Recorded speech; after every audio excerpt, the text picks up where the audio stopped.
안녕하세요. 14일 화요일, 오늘은 겸손한 종 모세라는 제목으로 우리가 함께 말씀을 연구하겠습니다. 이 시간 또 함께 하신 우리 귀한 성도님들 모두 환영하고 먼저 기도하고 시작하도록 하겠습니다. 하늘에 계신 아버지 하나님, 저희들에게 정말 겸손이 무엇인지를 깨달아 갈 수 있도록 축복하여 주시고 그 복을 마음껏 누리는 귀한 삶이 되도록 인도하여 주시옵소서. 매 순간 정말 하나님을 더 바라보는 그 축복이 얼마나 귀한지 더 경험할 수 있도록 은혜를 허락하여 주시옵소서. 이 시간 친히 말씀해 주시기를 간절히 바라며 사랑 많으신 예수 그리스도의 이름으로 기도드리옵나이다. 아멘. 오늘은 히브리서 11장 24절에서 26절의 말씀으로 우리가 함께 말씀을 연구하겠습니다. 사막에는 때때로 물이 있는 것처럼 보이는 신기루 현상을 만나게 됩니다.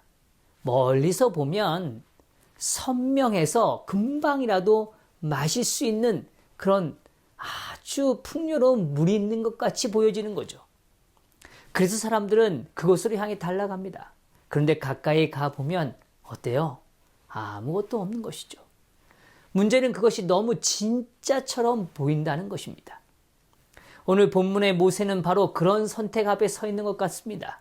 애굽의 궁정은 너무나 화려했습니다.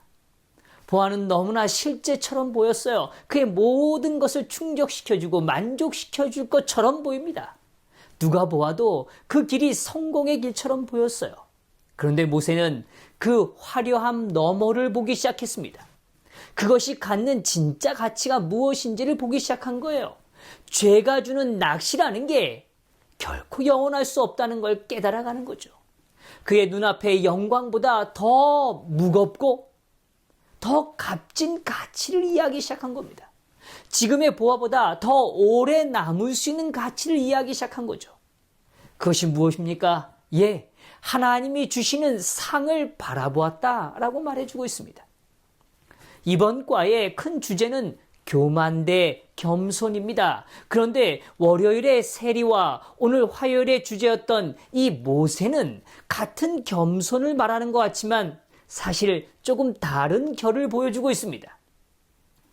월요일에 우리가 살폈던 세리는 성전 뒤편에서 가슴을 치며 말하죠. 하나님이여 불쌍히 여기소서 나는 죄인이로소이다. 그 자리에서 드러난 겸손은 무엇입니까? 저는 의롭지 않습니다. 저에겐 자비가 필요합니다. 저에겐 속죄가 필요합니다. 이것이 진짜 자기를 바라보는 그런 세리를 통하여 발견되어진 겸손입니다. 그러나 오늘 화요일 소지에서 다루고 있는 모세는 다른 결의 겸손을 보여주죠. 모세는 성전 뒤편에서 무너지는 사람의 모습은 아닙니다. 인생의 한복판에서 선택하고 실패하고 다시 기다리고 그렇게 함으로 광야를 통과하는 사람으로 등장하죠. 그래서 오늘 모세를 통하여 발견되어지는 겸손이란 내 힘으로 하나님의 일을 이루려 하지 않는 겸손, 내 방식보다 하나님의 방식이 옳음을 배움으로 얻어진 겸손, 내 때보다 하나님의 때를 받아들이는 겸손이 있는 것이죠.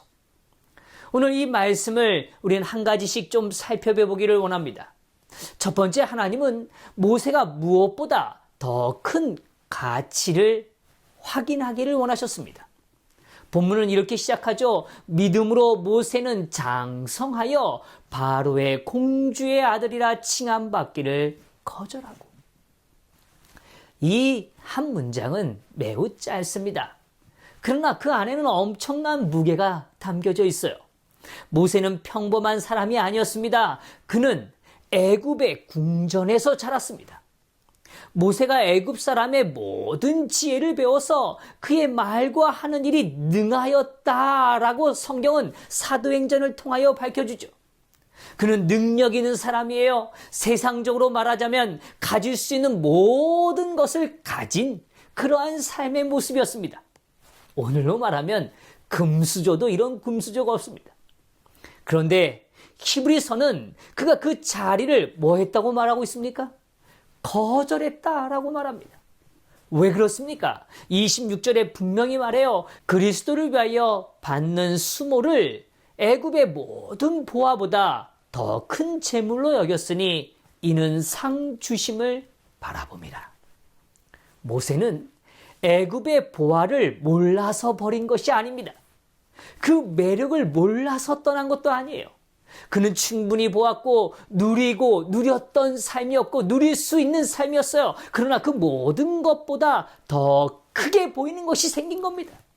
하나님 편에 서는 길이 보여지기 시작한 거예요. 하나님이 주시는 상이 무엇인가를 깨달아가기 시작한 거죠. 사실 우리는 너무도 작은 것에 집착하고 매달릴 때가 참으로 많습니다. 그것이 마치 전부인 것처럼 매달릴 때가 있어요.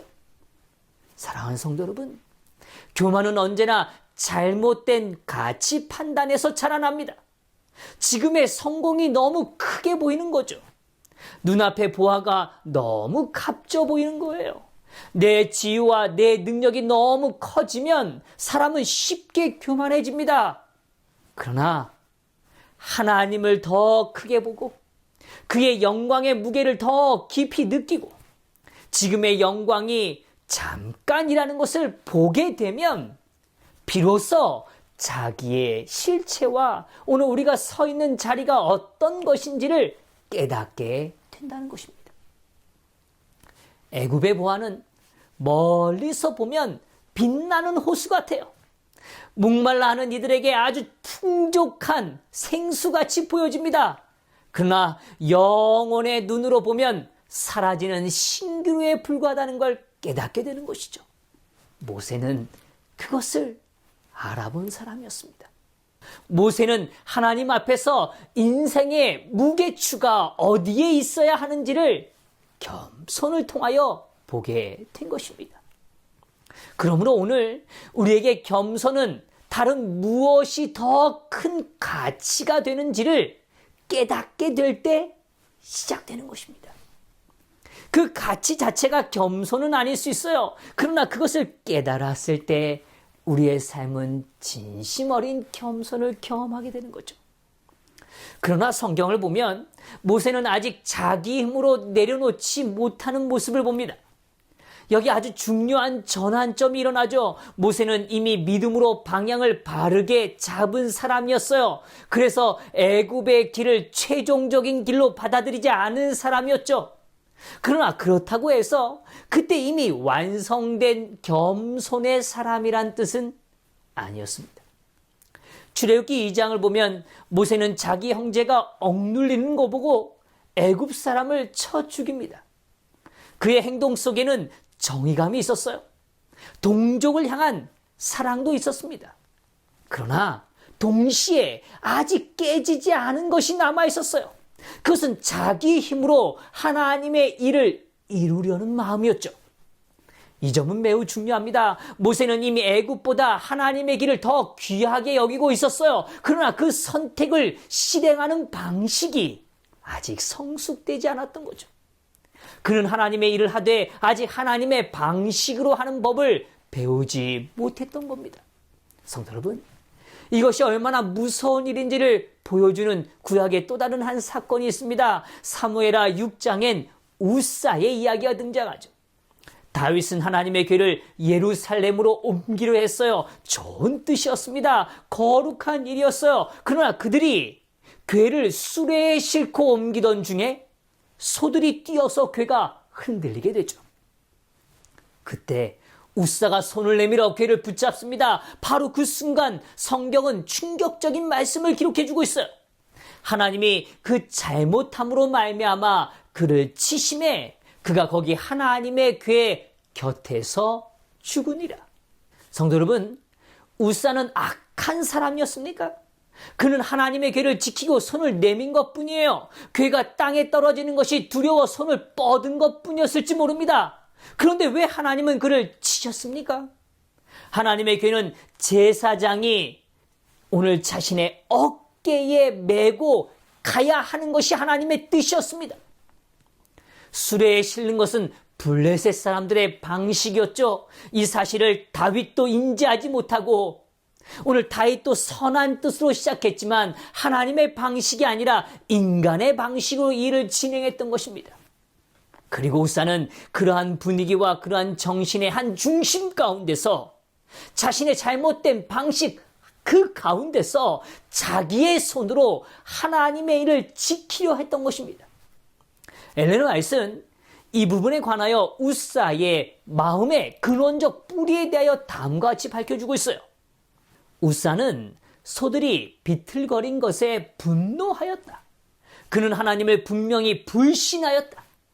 곧 블레셋 땅에서 괴를 인도해 내신 그분께서 그것을 돌보지 못하실 것처럼 행동한 것이다. 우사에게는 오만이라는 큰 죄가 놓였다. 하나님의 율법을 범함으로 율법의 신성성에 대한 그의 감각이 둔화되었다. 우사는 고백하지 않은 죄를 가진 채 하나님의 금령에도 불구하고 감히 하나님의 임재의 상징에 손을 댔다. 이것은 우리에게 주는 교훈이 무엇입니까? 선한 뜻만으로는 충분하지 않다는 거예요. 왜냐하면 우리는 본질적으로 죄인이기 때문에 그렇습니다. 하나님의 일은 하나님의 방식으로 이루어져야 합니다. 무엇보다 하나님께서 하시는 일에 대한 신뢰입니다. 오늘 우리의 시선엔 무너지는 것처럼 보일 때가 있어요. 안 되는 것 같고 정말 망가지는 것처럼 보여질 때가 있어요. 그러나 오늘 우리의 열심이, 우리의 판단이, 우리의 본능으로 하나님의 일을 지탱하려고 할 때 그것이 오히려 하나님을 거스리는 오만함이 될 수 있다는 것입니다. 모세가 애굽 사람을 친 것도 마찬가지입니다. 그의 마음에는 동족을 사랑하는 뜻이 있었습니다. 그러나 방식이 틀렸어요. 그것이 바로 오만이죠. 자기의 손으로, 자기의 힘으로, 자기 때에 해결하려고 했던 것입니다. 그래서 하나님은 그를 그대로 사용하실 수가 없었던 거예요. 우리는 이 부분에 조심히 생각해 봐야 해요. 우리는 하나님의 일을 하면서 뭐 할 수 있다고요? 교만할 수 있다는 겁니다. 기도보다 경험을 더 신뢰할 수 있을 때가 있어요. 하나님의 뜻을 기다리기보다 내 열심으로 밀어붙일 때가 있습니다. 겉으로는 사역이라고 말하지만 속으로는 자기 확신이 더 큰 상태일 수가 있다는 거죠. 그러므로 오늘 겸손은 자기 힘으로 하나님의 일을 하라는 욕망이 깨어지는 순간 일어나는 축복입니다. 내가 하겠다는 게 아니라 하나님이 하셔야 합니다라는 고백으로 바뀌는 것이죠. 셋째로 하나님은 모세가 하나님의 시간을 받아들이도록 역사하셨습니다. 모세는 애굽의 사람을 죽인 후에 도망자가 됐습니다. 그리고 미디안 광야에서 40년을 보내죠. 이것은 단순한 공백의 시간이 결코 아닙니다. 실패의 잔해 속에서 버려진 시간이 아니라는 거예요. 하나님이 모세를 다시 빚으시는 시간이었습니다. 오늘 엘렌에서는 이 부분을 이렇게 묘사해 줍니다. 모세는 역경과 궁핍의 학교에서 경험을 쌓고 수양할 시간이 필요하였다. 그가 운둔 생활을 하는 동안에 여호와께서 당신의 천사들을 보내사 장래일에 관하여 그를 가르치게 하셨다. 그는 여기서 극기와 겸손에 관한 위대한 교훈을 충분히 받게 되었다. 애굽 궁전에서 40년의 시간 동안 그가 쌓았던 자신감, 자기 판단력, 자기 힘으로 행했던 그 모든 것이 비워져야 했어요. 지워져야만 했다는 것입니다. 그것을 위하여 하나님은 40년을 사용하신 겁니다. 교만이란 늘 조급함을 의미하죠. 교만은 빨리 이루고 싶은 마음입니다. 교만은 하나님의 때를 기다리지 못하는 상태죠. 교만은 왜 아직도 안 됩니까? 라고 묻는 우리의 질문 속에 녹아져 있어요. 교만은 지금 내가 하겠습니다. 라고 나설 때 일어나는 문제인 것이죠. 겸손은 완전히 다릅니다. 겸손은 기다림이에요. 겸손은 하나님의 속도가 내 속도보다 옳다는 것을 받아들이는 것이죠. 겸손은 하나님의 준비가 내 조급함보다 더 깊다는 것을 신뢰하는 것입니다. 모세에게 광야의 40년은 길어 보였을지 몰라요. 애굽 궁전에서 자란 사람들에게 오늘 양을 치는 삶이라는 건 너무 느리고 너무 지루하고 너무 조용하고 너무 작아 보였던 일일지 모릅니다. 그러나 그 시간이 필요했다고요. 왜냐하면 하나님은 모세의 일을 준비하신 것이 아니라 먼저 모세 자신을 준비시키고 계셨기 때문입니다. 오늘 우리의 인생에도 광야의 시간이 있을 겁니다. 기도해도 빨리 열리지 않는 시간 말이에요. 준비한 것 같지만 문이 닫혀 있는 것 같은 시간이요. 내가 할 수 있는 것이 없는 것 같이 보이는 시간. 계속 반복되는 일상 속에서 하나님이 너무 멀리 느껴지는 시간이 있을 수 있습니다. 그러나 그 시간은 결코 버려지는 시간이 아닙니다. 오늘 우리의 교만을 낮추시고 오늘 하나님을 의지하는 법을 배우는 중요한 시간인 것이죠. 겸손은 하나님이 빚으시는 시간을 받아들이는 삶의 태도라는 것입니다. 적용 질문을 나눠보려고 합니다. 첫 번째로, 내가 지금 가장 가치를 두고 있는 것이 무엇입니까? 이 땅의 보아들입니까? 아니면 하나님이 주시는 상입니까? 둘째, 오늘 우리는 하나님의 일을 하면서 내 힘을 더 신뢰하고 있지는 않습니까? 이 하루 하나님과 함께 깊은 묵상을 통하여 하나님 안에서 겸손을 경험하시는 귀한 하루가 되시기를 바라면서 오늘 말씀을 마치겠습니다. 기도하겠습니다. 하나님, 오늘 우리의 삶이 오만하지 않게 하시고 겸손할 수 있도록 도와주시옵소서. 모세가 비록 실패했지만 그의 인생의 광야의 40년을 통하여 하나님과 동행함으로 깊은 겸손을 배운 것처럼 오늘 우리의 인생도 겸손을 배우는 아름다움의 시간을 허락하여 주시고 또 그 시간을 기쁨으로 감당할 수 있도록 인도하여 주시옵소서. 이 하루도 주님과 동행하는 귀한 하루가 되기를 간절히 바라며 사랑 많으신 예수 그리스도의 이름으로 기도드리옵나이다. 아멘.